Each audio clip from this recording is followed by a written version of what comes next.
মানুষ যখন টেনশনে পড়ে যাবে, বিপদে পড়ে যাবে, ওই সময় মানুষ বলবে, হায় রে, পালাবো কোথায়, লুকাবো কোথায়, কোথায় পালিয়ে গেলে নিজের আত্মাকে প্রশান্ত দিতে পারবো, নিজের আত্মাকে অটল রাখতে পারবো, শান্তিতে রাখতে পারবো। এভাবে মানুষ সেই দিন বলবে, ইয়াকুলুল ইনসানু ইয়াউমাইদিন আইনাল মাফার, কোথায় পালাবো, কোথায় চলে যাব। মানুষ কথা বলবে আর ছোটাছুটি করবে, ঘোরাঘুরি করবে, পাগলামো করবে। আল্লাহ তাআলা আরশ আজিম থেকে বলবেন, কাল্লা লা ওয়াজার ইলা রাব্বিকা ইয়াউমাইদিনিল মুস্তাকর। আল্লাহ বলবেন, বান্দা, আল্লাহ আরশ আজিম থেকে বলবেন, বান্দা ও আমার বান্দিরা, তোমরা পালানোর জন্য ছোটাছুটি করছো, দৌড়াদৌড়ি করছো, তোমাদের পালানোর কোনো জায়গা নেই, তোমাদের পালানোর কোনো স্থান নাই। কাল্লা লা ওয়াজার, কোথাও পালিয়ে যেতে পারবে না। ইলা রাব্বিকা ইয়াউমাইদিনিল মুস্তাকর, তোমাদের অবস্থানের জায়গা হলো আমি আল্লাহ আমার কাছে, কোথাও পালিয়ে যেতে পারবে না। ইয়া নাফসি ইয়া নাফসি করবে, হায় আমার কি হবে, হায় আমার কি হবে। এভাবে মানুষ নিজেকে নিয়ে ছুটাছুটি করবে, এই দিক সেই দিক দৌড়াদৌড়ি করবে, পালানোর প্রচেষ্টা চালাবে। আল্লাহ বলবেন, বান্দা তোর পালানোর কোনো জায়গা নেই, তোর জায়গা হলো আমি আল্লাহ আমার কাছে, তোমাকে ফিরে আসতে হবে। এই কথা যখন আল্লাহ তাআলা ঘোষণা করে দিবেন, ইউনাব্বাউল ইনসানু ইয়াউমাইদিন বিমা কদ্দামা ওয়া আখার, তখন মানুষ জীবনে যা করেছে আগে এবং পরে, জীবনে চলার গতিতে জন্ম থেকে নিয়ে মৃত্যু পর্যন্ত যাহা কিছু করেছে, যত অন্যায় করেছে, যত ভুল করেছে, যত বিচার করেছে, যত অপরাধ করেছে, সেই দিন মানুষ তাদের অপরাধগুলোকে স্মরণ করবে। কিন্তু অপরাধকে স্মরণ করে কোনো লাভ হবে না, মানুষ টেনশনে পড়ে যাবে, আল্লাহর দরবারে মানুষ টেনশনে পড়ে যাবে। আল্লাহ তাআলা কুরআনুল কারীমে রেকর্ড করে দিয়ে বলেন, ওয়ালাউ তারা ইদিল মুজরিমুনা নাকিসু রুউসিহিম ইনদা রাব্বিহিম রাব্বানা আবসারনা ওয়া সামি'না ফারজি'না না'মাল সালিহান ইন্না মুকিনুন। আল্লাহ তাআলা বলবেন, অপরাধীদেরকে দেখবে কিয়ামতের ময়দানে, যারা দুনিয়ায় অপরাধ করেছে, অন্যায়ের সাথে জড়িত রয়েছে, এই সমস্ত অপরাধীদেরকে কিয়ামতের ময়দানে দেখবে।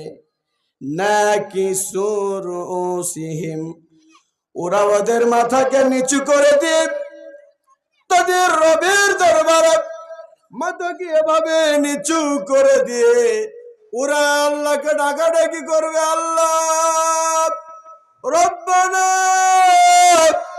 আবসারনা ওয়া সামি'না।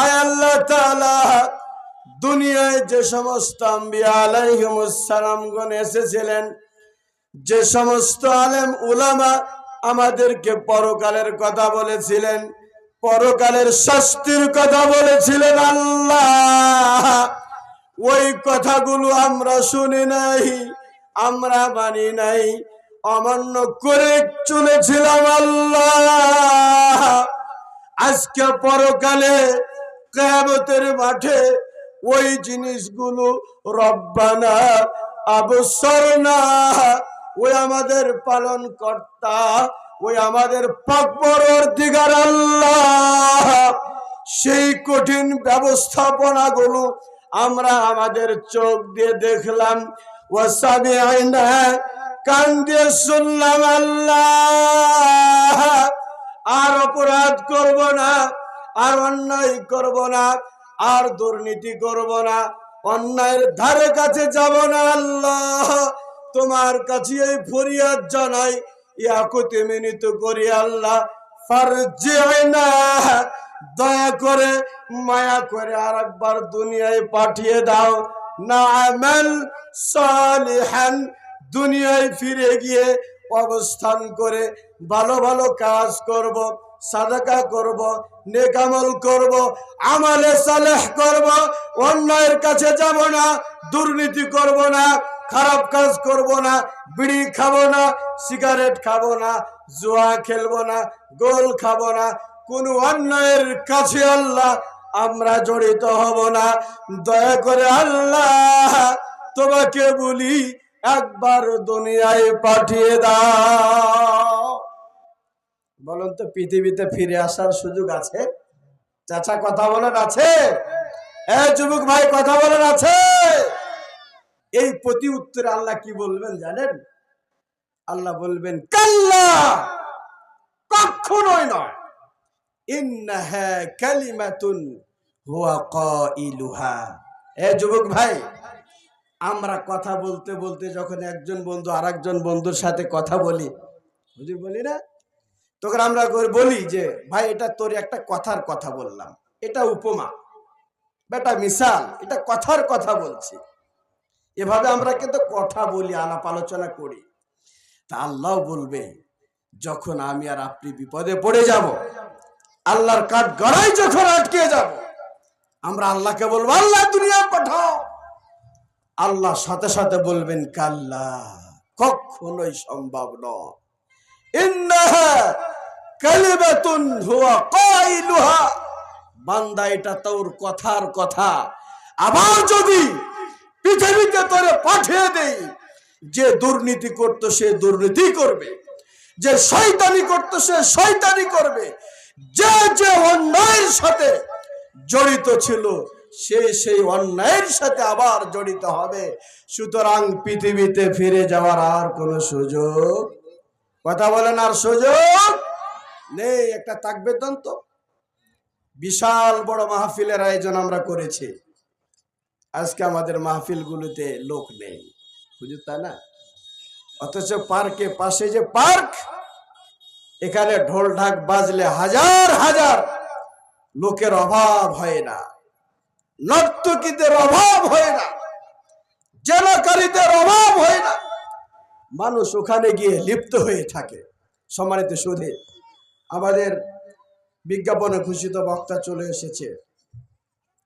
আমি আর আপনাদের কিছু বলতে চাই না, তবে সর্বশেষে এ উদার আহ্বান জানাই, আল্লাহ রাব্বুল আলামিন যেন আমাদের সবাইকে অন্যায় থেকে বাঁচিয়ে রাখেন, আমাদের সবাইকে যেন আল্লাহ তাআলা জান্নাতের মেহমান হিসাবে কবুল করেন, পড়ে না আমিন। সম্মানিত সুধী, কথা বলার অনেক ছিল, আমি আপনাদের এলাকার ছেলে, সুতরাং অল্প সময়ে যতটুকু আপনাদের বোঝানোর চেষ্টা করেছি, আল্লাহ তাআলা যেন আমাদেরকে সকল প্রকারের অন্যায় বিচার থেকে বাঁচার তৌফিক এনায়েত করেন, পড়ে না আমিন। সম্মানিত সুধী, আমার পরিচয় দিয়ে শেষ করছি। আমি রুহুল আমিন, আমার নাম রুহুল আমিন, আমার পিতার নাম সিরাজুল ইসলাম, এখানে আমার বাসা। অনেকে আপনারা আমাকে চেনেন, অনেকে চেনেন না। আপনাদের দোয়ায়, আমার প্রচেষ্টাই, আল্লাহ রাব্বুল আলামিনের অশেষ কৃপায় রহমতে বাংলাদেশের বিভিন্ন জেলায়, বিভিন্ন এলাকায় তাফসিরুল কোরআন মাহফিল করছি। আপনারা দোয়া করবেন আল্লাহ তাআলা যেন কোরআন হাদিস আরো রিসার্চ করে পড়ে নিজে শিখে নিজে আমল করে এই কোরআন এবং হাদিসের কথাগুলো আল্লাহ রাব্বুল আলামিন জাতির কাছে তুলে ধরার তৌফিক এনায়েত করেন। আমরা সবাই পড়ি আল্লাহুম্মা আমিন। আল্লাহ রাব্বুল আলামিন যদি কোনোদিন আবার সুযোগ করে দেই, আপনাদের মন ভরে আলোচনা শোনাবো, আল্লাহ কবুল করেন, পড়েন আমিন। সুবহানাকা আল্লাহুম্মা ওয়া বিহামদিকা আশহাদু আল লা ইলাহা ইল্লা আনতা আস্তাগফিরুকা ওয়া আতুবু ইলাইক। আসসালামু আলাইকুম ওয়া রাহমাতুল্লাহি ওয়া বারাকাতুহু।